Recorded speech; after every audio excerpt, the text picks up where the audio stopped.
Нихуя себе! Ебать! Нихуя себе! Охуеть! Ёбаный рот, нахуй! А это в баллон попали, слышишь? Это в бочку въебали, нахуй. А вы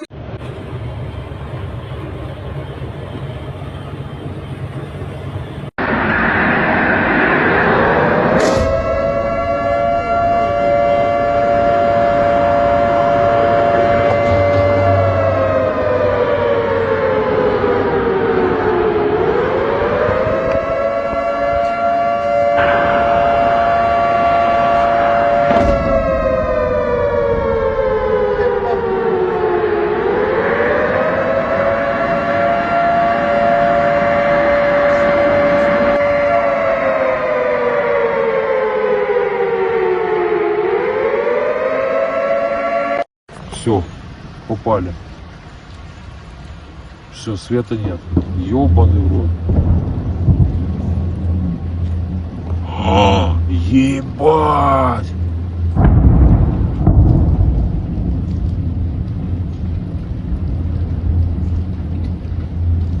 Все. А теперь мы без света. Ёбаный в рот.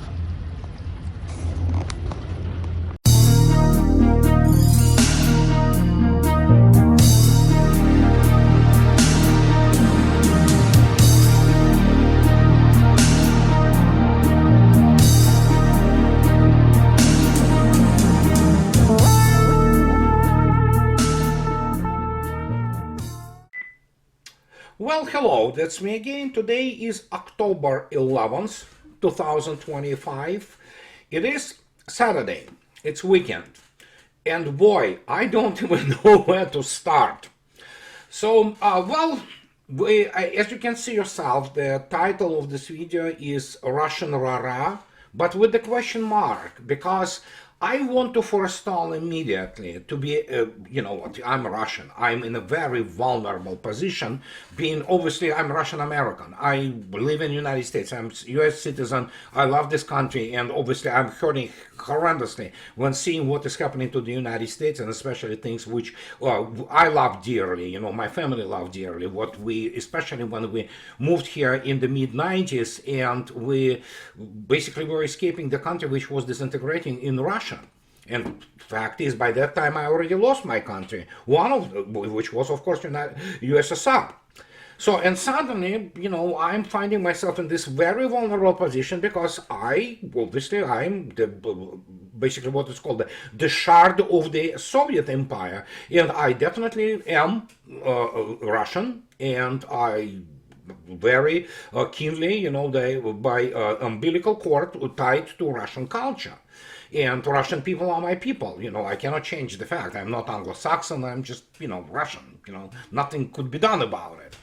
And when I speak about Russia, I can always be construed, or misconstrued rather, as the, oh God, yeah, you know, this Russian, Russian, you know, what, ambition, all this, you know. No, it's not. My task is to present to you all kinds of facts, and am I biased? Of course I am biased. Nobody is 100% objective. We all have our biases, but here it is.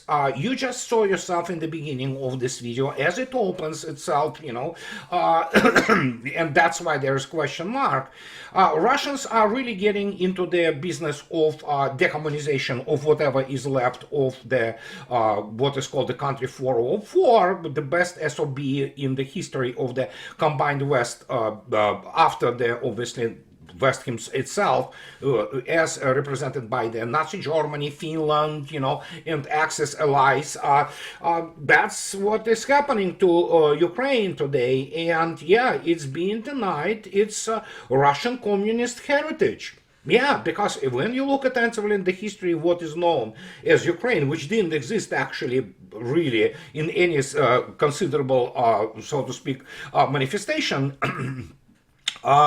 you will see yourself it was built by Russians. Yeah, and even the famed Antonov the Central Design Bureau, which designed the largest and most powerful cargo aircraft in the world, Antonov 124 Ruslans, and famous Mria, it was the Novosibirsk Central Design Bureau, which Mr. Antonov was basically ordered to go to Kiev and set up the shop there. So when we talk about it, let me remind you something. And this is Dnieprogas, 1941.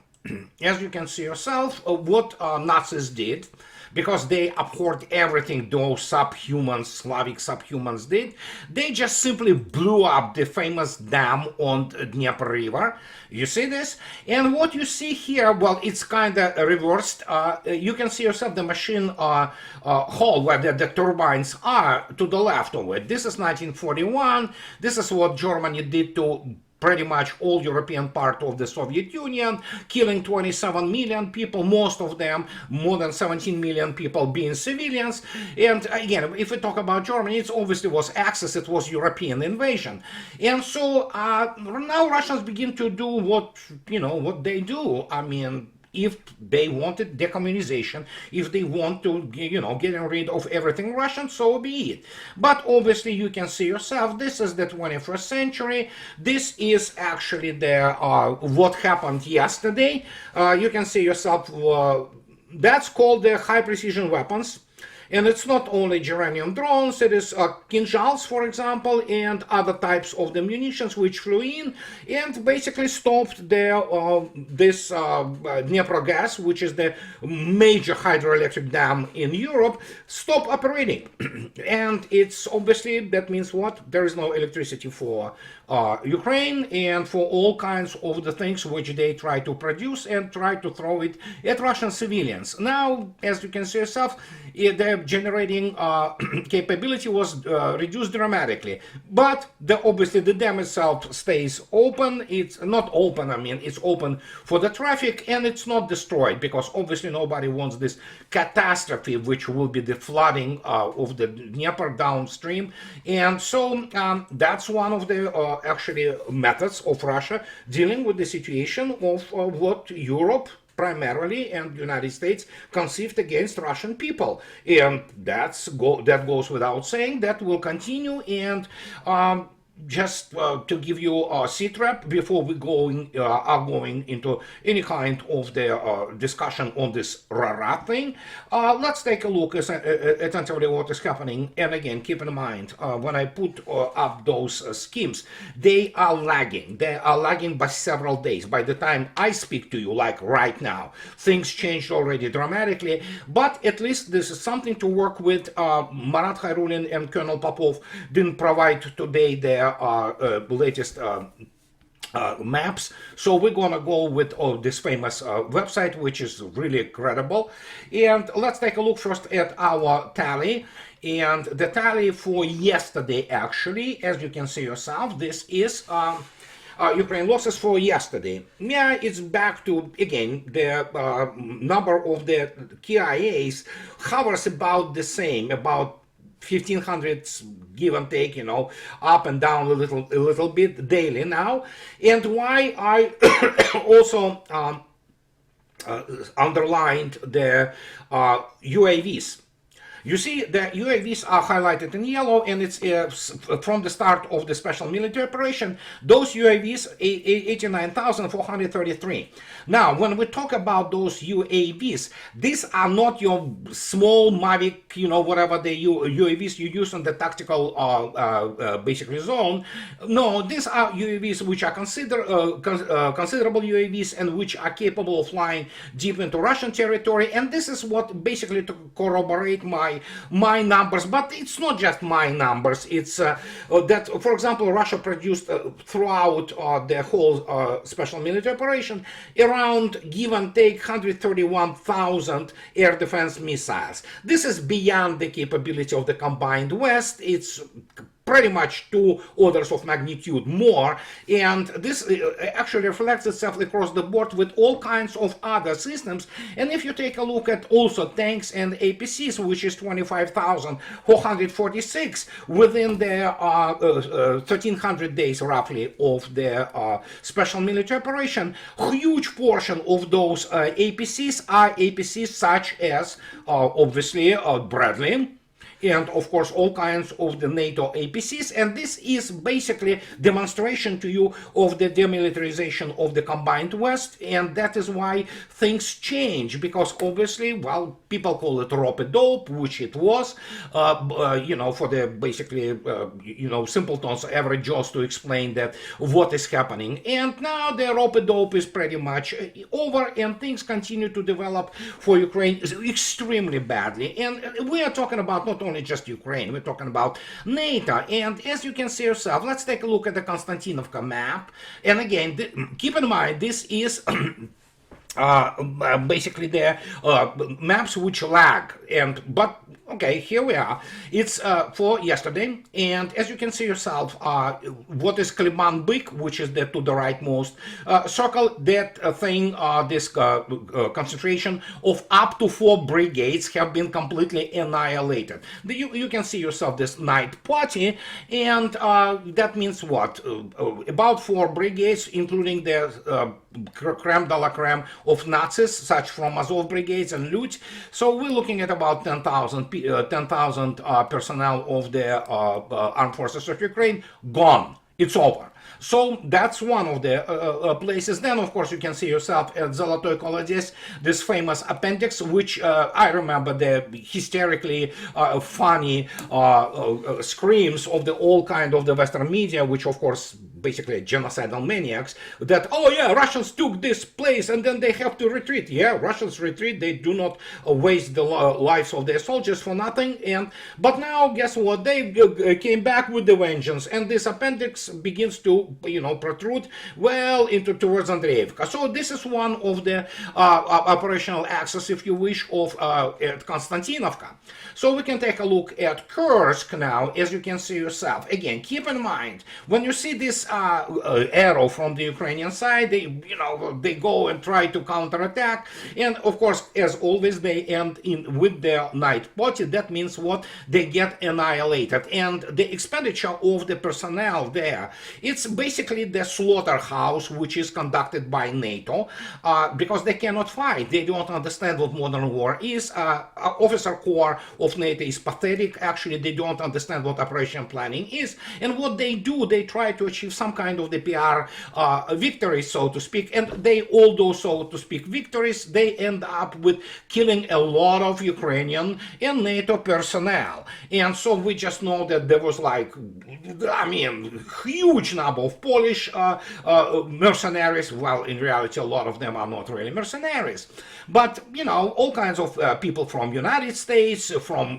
Great Britain, and what have you. You know, Europe is back at it. Granted, of course, there are many Europeans, including Anglo-Saxon battalion, which fight for the Russian side, and those people are, yeah, they are driven, together with the French people, they are driven by the issues of the pure, both moral and idealistic, you know, drivers, if you wish, and this, I can only applaud them. They are true heroes. So, and then, of course, we go to, as you can see yourself, Seversk. There is a constant move of Seversk, you know, so, and you already can see yourself what is happening with Seversk, which is going to be, again, in the cauldron, and that will be it, basically, for all those people there. And, yeah, if you take a look, all kinds of places like that along the front line, you will basically understand why Valery Gerasimov, chief of the general staff, speaking and reporting to Vladimir Putin a week or so ago, he spoke about the fact that the offensive is developing across the whole 1,500-kilometer front line, and armed forces of Ukraine are in total retreat. And this is true because if the people who didn't follow the news, they should know that, for example, they started evacuation of the Slaviansk-Kramatorsk agglomeration. And the evacuation means what? Civilians, of course, Ukrainians who hate Russian gods. That's normal. We understand that. And of course, all administration, all kinds of things, including the organs of the other governance, including obviously there's some archives they probably want to remove of the SBU and GUR. So that is happening as we speak. But if that hasn't been enough, and yeah, there's a lot of all kinds of the, interpretations and what have you about why Vladimir Putin, like John Mersheimer says, oh yeah, Vladimir Putin is smiling at Valdai. Of course. Why shouldn't he? There's a lot of good things happening to Russia, but you will not know it because obviously the average Western journalist is a jerk and a genocidal maniac and war criminal pretty much. So they report propaganda, and if you look attentively at what is happening across the board in the media, so to speak, environment in the West, it's pathetic coping, butthurt, and lies. They lie together with, those American and NATO generals. They are not normal people. If you take a look at former guy, I understand, so-called Admiral Bauer, he was in the for all kinds of this gatherings in the what's the name of it, Warsaw. Oh, no, pardon me, Riga. Yeah, that's a good place to do it. Yeah, Baltic states which are dying out. And so, former head of NATO Military Committee on Russia hybrid attacks on European countries. This is a sign of Putin desperation related to failures on the front in Ukraine. So he is the embodiment of the utterly incompetent, uneducated dude. He commanded some frigate, and which is fine, but when you look attentively at the overall operational and strategic level of education of the NATO top brass, they're morons, most of them are. And so yeah, it is the problem with both scale. The guy he's Dutch admiral by ethnicity. So in this case, when you were born in the country which is about the size of one of the borough of Moscow, and they still pretend that they have the GDP larger than Russia, what do you expect? The guy's outright moron. And so yeah, that's the level of his competences to visit all those, whorehouses in the Baltic states, and yeah. And so the opinion was expressed by Rob Bauer, who headed NATO's military committee from 2021 to 2025 at the Riga conference. Another reason for Putin desperation in his view is Ukraine's successful strikes on the Kremlin military machine. That's the problem. He is Dutch. He doesn't understand what military machine is. He has no toolkit intellectual to even grasp what is the scale of Russian military industrial complex, which is larger by overall production, like industrial production, as all economies, just for them to understand, of the Benelux, of the lower countries combined. You cannot explain to this guy. He graduated all kinds of the NATO military academies. That means what? He was told fairy tales, and he probably is not very good with math anyway. So, but that's just the part of it. And then, if that hasn't been enough, now, oh my God, we have obviously Canadians. Canadians love Nazis. They imported all of them, those Bandera guys who settled now in Ukraine. And yeah, Canadian parliament loves Nazis. They made their, they did the standing ovation for the guy who was Nazi. And that is why, for example, Russians do not want even to talk with the Canadians anymore. And so look at this. Yeah, those free, media, we all know, freedom of speech in the West, democracy and all that crap that Canadian broadcaster tried to cover up Ukrainian fighters' swastikas tattoo. CBC News blurred the Nazi symbol in the air report, but left it visible in the video thumbnail, which tells you how stupid those people are. But however, CBC blurred out the symbol in the report that aired on Thursday, but failed to do so in the video on YouTube thumbnail. Yeah, these are the type of people which I admired in the West.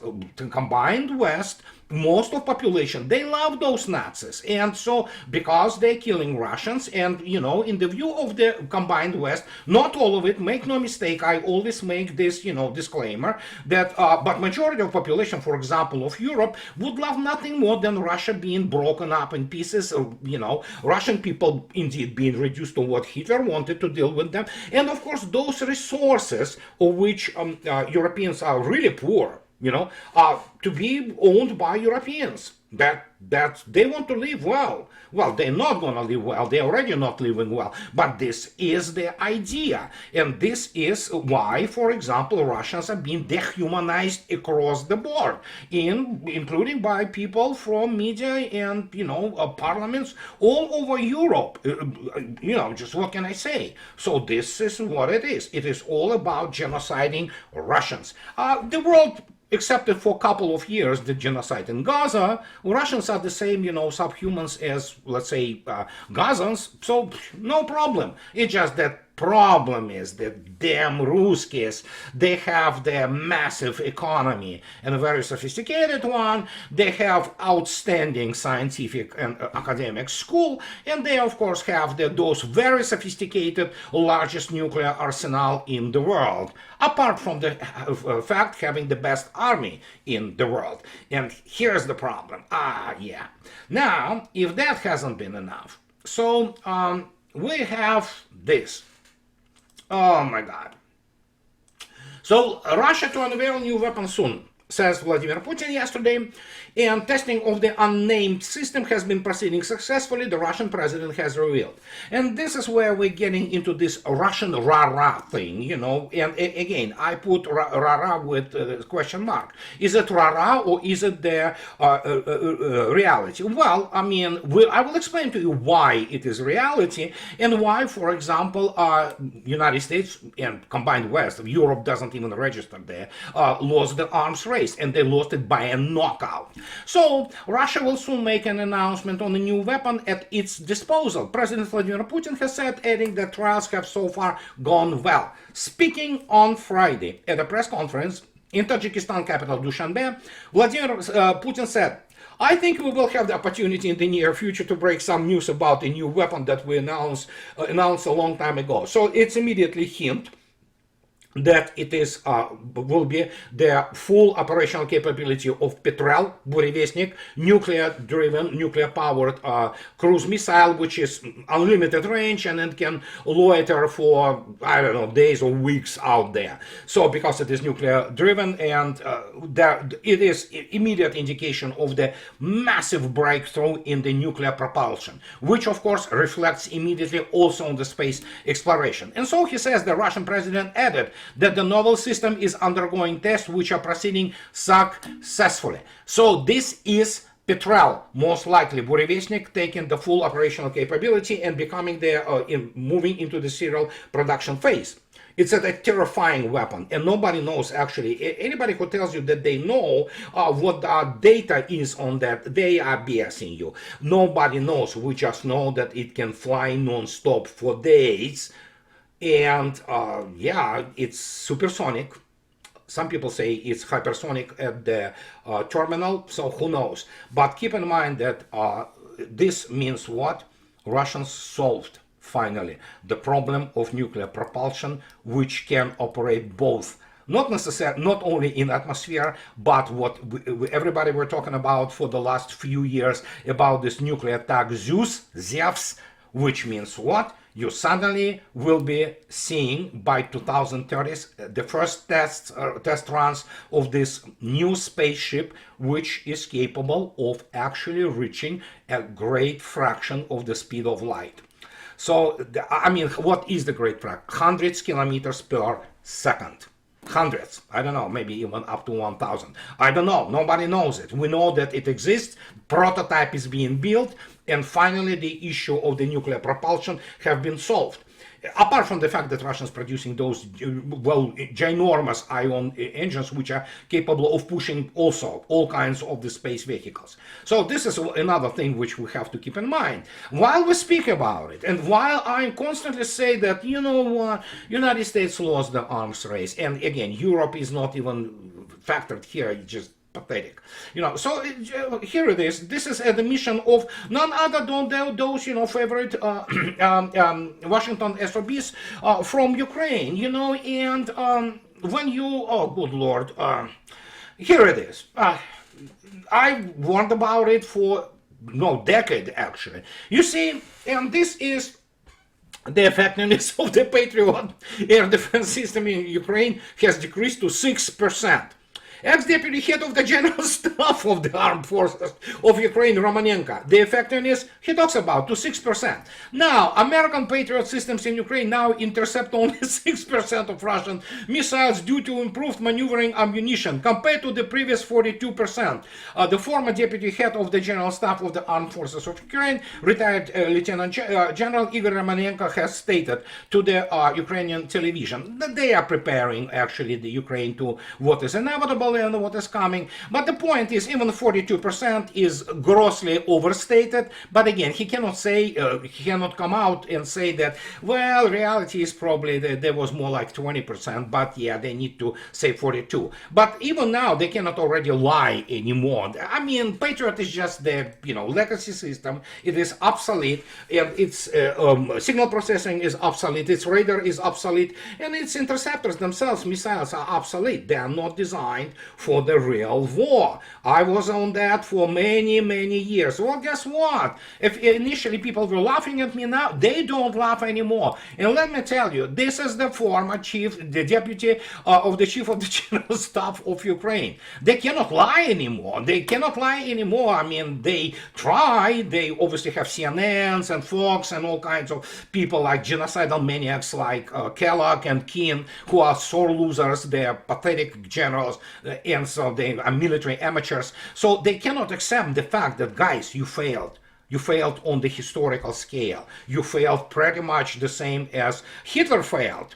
And the question is just, Russians don't care about Berlin taking any kind of the European capital just to demonstrate why. Let Europe, for example, swim in a sewer which is becoming and die out. And this is what happens. And you cannot deny this anymore. But here is another. Is it Russian Rah Rah?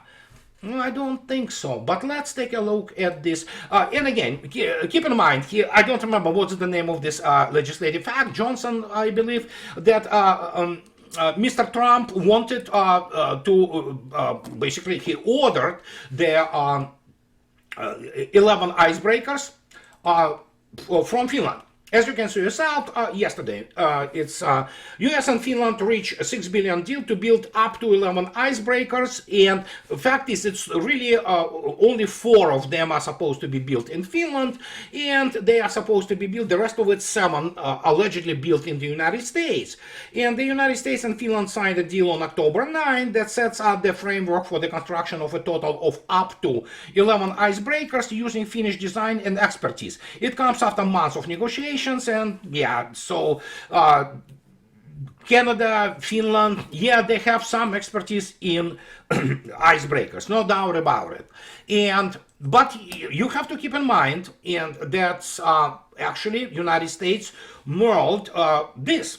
So, and there was a reason for that.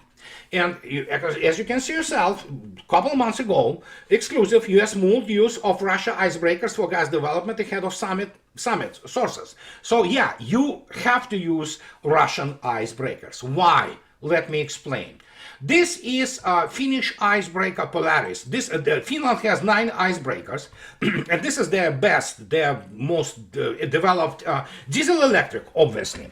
And most of the, pardon me, most of the Finland icebreakers they operate, they would call, well, they are called sort of like Baltic icebreakers. They're not very large and not very powerful. They can go into the southern part of Arctic, and Polaris is the first one of them which can actually operate in Arctic.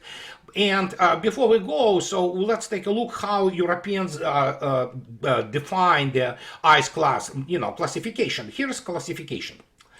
This is, as you can see yourself, they call it PC 4, 7, whatever.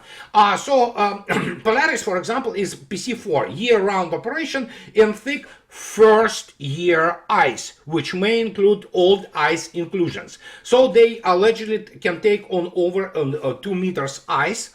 But as you can see yourself, there is a very serious limitation in terms of the old ice, which is packed ice. I mean, which is much higher density and but if you take a look at the classification of the this is a Western classification. You will see yourself that not defined, and all of it is about all those icebreakers which do not include Russian ones. Well, let's take a look attentively at the Polaris data. If you take a look, and where's Polaris data? I used Wikipedia because this data is correct. I checked it. It's more or less, along the proper lines. And as you can see yourself, okay, here is the Polaris. This is it has the gross tonnage of around 9,300 tons. So it's called Polar Class, obviously Polar Class 4. It's ice class, and so it has, in terms of power, 2 by 4.5 megawatt. So it has what? So 9 megawatt, then 12 megawatt. So 21 megawatt of the installed power. There's one reserve diesel generator, most likely. But in terms of propulsion, here it is. One of the 6 megawatt propulsion, basically the shaft, which the power you get on it is 6 megawatt, and on the bow, and 2, which is 2 shaft of 6.5 megawatt, which is 13 megawatt in total. So okay, yeah, that's decent. It's a decent icebreaker. But if you take a look attentively at how long it can operate, well, as you can see yourself, it can operate on, and they are very proud that it can dual fuel thing, it can operate 10 days on liquefied natural gas and 20 days on marine diesel oil. So as you can see yourself, well, maximum 30 days. After that, it's done. Now, you will say, oh, that's great. But if United States build those icebreakers, which it's a huge issue, okay? Finland has the expertise, obviously, in icebreakers. But here is where we have to get to the real serious situation.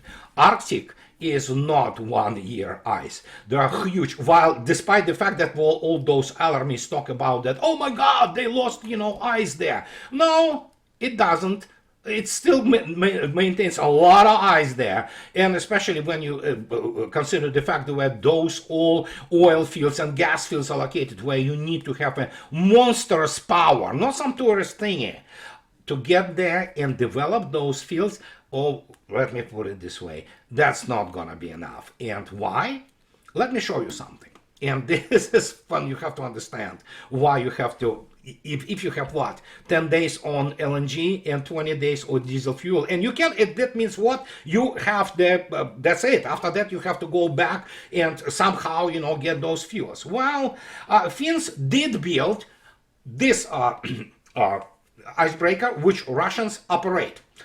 This icebreaker is called Vaigach. It was built in 1980s. It's about 19,000 tons, and it is nuclear. But the trick here, that Finns have no expertise with nuclear shipbuilding whatsoever. They built the hull, and the Russians put the old propulsion and most of the control system themselves, including nuclear reactors. But that's Finnish-built hull. But that's only one of them. Now we're getting back to the latest things. Let's start with the older version of the Arctica class Russian nuclear icebreakers. For example, this is 50 years, 50 лет победы, 50 years of victory. Oh yeah. That's a legendary ship. There are a couple of more of those, but I mean, this is one of the latest of this specific project.